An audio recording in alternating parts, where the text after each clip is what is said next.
Thank you very much. And I too feel extremely honoured to be here tonight. And I only flew from Canberra.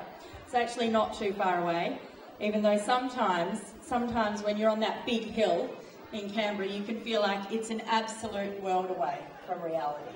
It is sometimes the biggest bubble there is in this place. And it's always lovely to be able to get out and to talk to people directly about the things that I'm doing in Parliament, the things that you're doing out there in the community, and to remind me as a parliamentarian that it's not about just those walls of Parliament. It's actually that it's those walls of Parliament that give us the strength in a democracy like Australia to advocate fully for things like women's rights, the rights of girls to be heard, to educate, to encourage, to ensure that all women, all girls in this country can be the best they can absolutely be. So thank you very much for inviting me.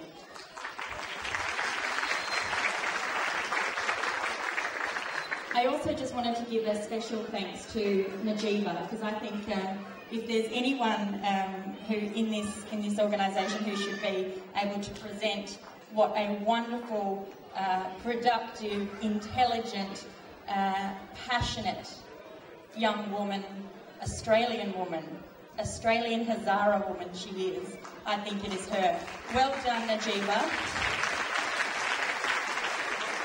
And I hope that one day you and I can both sit on the Q&A panel together. Wouldn't that be fabulous? I thought you did a fabulous job a few weeks ago.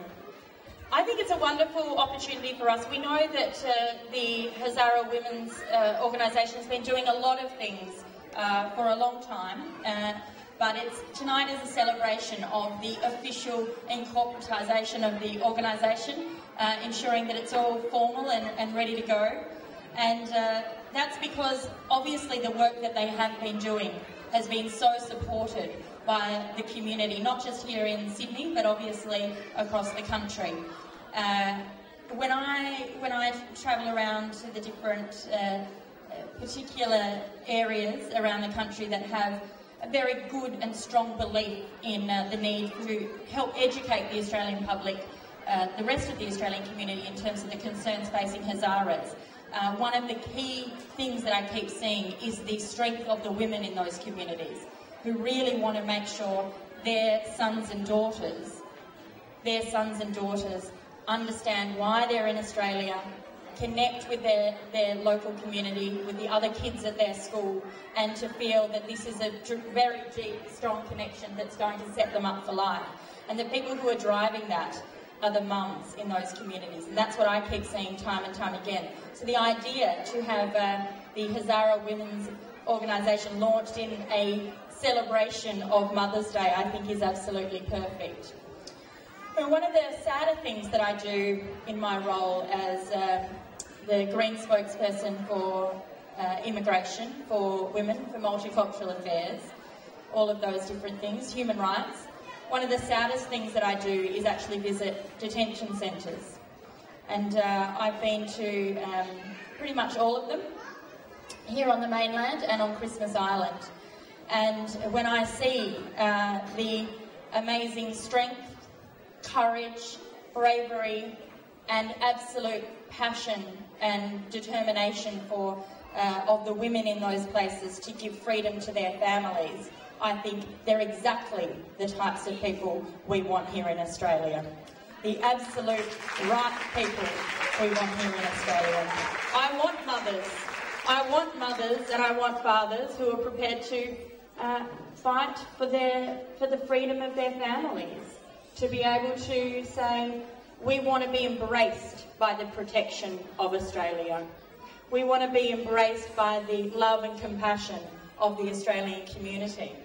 And in return, we will reciprocate that love, passion and contribution. And I think this organisation, if that is the heart of the things that Najeeba has read out, democracy, education, respect, I think the organisation is going to do a lot of good things, not just for the Hazara community, but for the Australian community as a whole. I am very interested in making sure we can continue to educate ourselves and particularly our parliamentarians. And I know there's a few here tonight. I've some from the federal parliament as well as the state and the local governments. And I think that's wonderful, because I think we all need to be adding our voice to ensure that we learn more about the current situation in Afghanistan, particularly facing the Hazara community, but in particular the issues facing women in Afghanistan.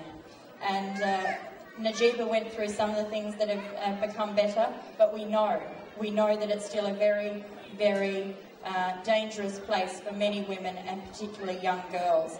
And we can't pretend that it's because it's that far away that here in the comfort and protection of Australia that we can't talk about it.